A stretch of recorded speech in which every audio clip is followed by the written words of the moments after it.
የኢትዮጵያ ዲጂታል 2025 ሲጠናቀቅ ዲጂታል 2030 ስትራቴጂ ሲቀረጽ ትኩረት የተሰጠባቸው መስኮች አሉ። አንደኛው በፋይናንሻል ሴክተር ሰው ገንዘብ ለማስገባት፣ ለማስወጣት፣ ለማዘዋወር ነገሮች ማቅለል አለብን።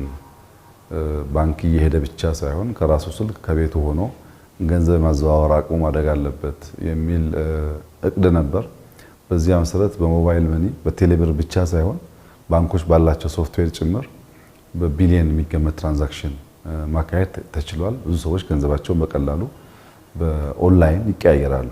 ያ ጊዜን ቆጥቧል፣ ፍጥነት ጨምሯል። በሌላ መንገድ ደግሞ መንግስት ሰርቪስ የሚሰጥባቸው ሴክተሮች አሉ። ለምሳሌ ንግድ ፍቃድ ለማውጣት ወይም ገቢዎች ገቢ ለማስገባት እነዚህም ኦቶሜት ተደርገው ገንዘብ የሚሰበሰብበትም ላይሰንስ የሚሰጥበትም ጊዜ እንዲያጥር ከፍተኛ ስራ ተሰርቷል። በሎው ኢንፎርስመንት ኤጀንሲስ ፖሊስ አካባቢ፣ መከላከያ አካባቢ የተሰሩ ስራዎች አሉ። በአጠቃላይ በሀገር ደረጃ በመቶዎች የሚቆጠሩ የኦቶሜሽን ስራዎች ተሰርተዋል። ለምሳሌ መሶብን ብንወስድ ሰርቪስ ለመስጠት መታወቂያ ለማውጣት፣ ፓስፖርት ለማውጣት የመሳሰሉ ጉዳዮች ለማድረግ የመሶብ አገልግሎት በከፍተኛ ደረጃ የተስፋፋ ነው ያለው። እነዚህ ሁሉ ከአስፈጻሚው ሳይድ ያሉ ስራዎች ከህግ አውጪው እና ህግ ፈጻሚው ጋር ካልተያያዙ አጠቃላይ የመንግስት ቁመና አያመጡም። በአስፈጻሚው ሳይድ ቅድም እንዳነሳዋቸው በጣም በርካታ አውቶሜሽኖች ተሰርተዋል። የፍትህ ስርዓት ደግሞ ትልቁ ጥያቄ ነው። የኢትዮጵያ ህዝብ ፍትህ በገንዘብ ይገዛል፣ በዘር ይገዛል፣ በሃይማኖት ይገዛል፣ በጾታ ይገዛል። በዚህ ምክንያት ፍትህ አላገኘም፣ ፍትህና ርትዕ አይረጋገጡልኝ የሚል ስሞታ አለ። ያን ለመቀነስ አንዱ መፍትሄ ኦቶሜሽን ነው። ኦቶሜሽኑ አራት ኤሌመንቶች ወይም አራት ፒላርስ ይፈልጋል። አንደኛው ፖሊስ ነው። ፖሊስ ኦቶሜት ሆኖ ወንጀለኛን በቀላሉ መያዝ ችሎ የመመርመር አቅም አድጎ ትክክለኛው መረጃ ለአቃቢ ህግ ማቅረብ ይጠበቅበታል። አቃቢ ህግም ዘምኖ ኦቶሜት ሆኖ ፍትህን ሳያዳላ ለጀስት የሚቆም መሆኑን የሚያግዙ ቴክኖሎጂካል አቅም ያስፈልጉታል። እነዚህ ሁለቱን ላለፉት ዓመታት ስንሰራ ቆይተናል። ውጤቱም ጥሩ ነው። ሶስተኛው ፒላር ፍርድ ቤት ነው። ፍርድ ቤት ቅድም እንዳያችሁት እዚህ ሆኖ ቨርቹዋሊ ሰበር ችሎትን ጋምቤላ ተቀምጦ፣ ጅጅጋ ተቀምጦ፣ መቀሌ ተቀምጦ ማግኘት ማለት በጣም ትልቅ አድቫንቴጅ ነው። ግለሰቦች ለፍትህን ፍለጋ ግማሹን በእግር ግማሹን በመኪና መጥተው ቤተሰብ ፈልገው ዘመድ ጋር ተቀምጠው ወር ሁለት ወር ቆይተው ነው ፍትህን የሚያገኙት። አሁን ሳይመጡ ካሉበት ቦታ ሆነው ጉዳያቸውን ማስደመጥና ፍትህን መፈለግ መቻላቸው ከገንዘብ ከጊዜ አንጻር በጣም የማይለካ ጠቀሜታ ነው የሚያስገኘው። ሶስቱ ፒላር ብቻቸውን ግን የተሟላ ፍትህ ያመጡ። ጠበቃው ደግሞ እንደዚሁ የዘመነ ቨርቹዋሊ እነዚህን ጉዳዮች አክሰስ ማድረግ የሚችል ማየት የሚችል በዚህ ስርዓት ውስጥ ራሱን አካቶ የሚያይ መሆን አለበት። ጠበቃው ግን ያስፈጻሚውም የህግ አውጪውም ተርጓሚውም አካል አይደለም። ጠበቃውን ደግሞ ኮንትሮል የሚያደርገው ህዝብ ነው። ሰርቪሱ የሚገዛውም ህዝብ ነው፣ የሚቆጣጠረውም ህዝብ ነው። ጠበቃው ሲቀየር፣ ፖሊስ ሲቀየር፣ አቃቢ ህግ ሲቀየር፣ የዳኝነት ስርዓቱ ሲቀየር ሰዎች በቀላሉ ፍትህን የሚያገኙበት እድል እየሰፋ ይሄዳል። አልቲሜትሊ ዜጎች ምንዳቸው ትርፋቸው የሚለካው በተሳለጠ የፍትህ ማግኘት ብቃት ነው። ፍትህ በአንድ ቀን መገኘት ሲገባው በአንድ ወር ወይም በአንድ ዓመት የሚገኝ ከሆነ የዘገየ ፍትህ እንደ ፍትህ አይቆጠርም፣ መፍጠን አለበት።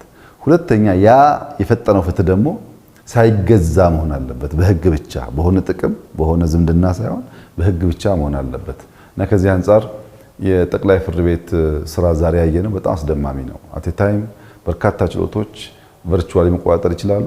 ይሄንን ልምምድና ስርዓት ባላቸው ብራንቾች በሙሉ አዳርሰዋል። ከነሱም አልፎ ብዙ ክልሎች ይሄንን መንገድ እንዲከተሉ እያደረጉ ነው። ከዚህ አንጻር የጠቅላይ ፍርድ ቤት ፕሬዝዳንት የተከበሩ አቶ ቴዎድሮስ ምህረቱ ሊመሰገኑ ይገባል። ስራ ሲጀምሩ የተነጋገርንባቸው ጉዳዮች አንዱ ይሄ ነው። ይሄንን በሚያስደንቅ መንገድ ለውጥ ማምጣት ችለዋል። በእርግጥ ቴክኖሎጂ የሚሰራው በሰው የሰው አእምሮ ካልተቀየረ ቴክኖሎጂ ብቻውን የምንፈልገውን ነገር አያመጣም። ሰው መቀየር፣ ቴክኖሎጂ መቀየር፣ የስራ አካባቢ መቀየር፣ ያ ሲደመር ደግሞ ፍትህን ማፍጠንና ማረጋገጥ ይጠይቃል። ለፍርድ ቤት በጣም ትልቅ ህንፃ ሰጥተናቸው ስራ ጀምረዋል። ያ ቦታ ሲጠናቀቅ ቴክኖሎጂው ሲጨመር ወጣቶች በዘመነ መንገድ ፍትህን ለማምጣት የሚቆርጡ የሚሰሩ ሲሆኑ ኢትዮጵያ ውስጥ የምናስበውን የፍትህ ስርዓት ማረጋገጥ ይቻላል። ለረጅም ጊዜ መንግስት ሲጠየቅ የነበረው አንዱ ጉዳይ የፈጠነና ንጹህ ፍትህ ማግኘት እንፈልጋለን ነው።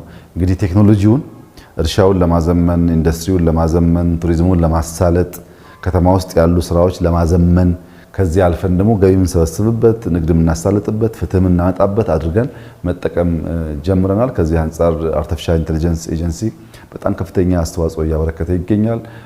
ኢንሳ ከፍተኛ አስተዋጽኦ እያበረከተ ይገኛል።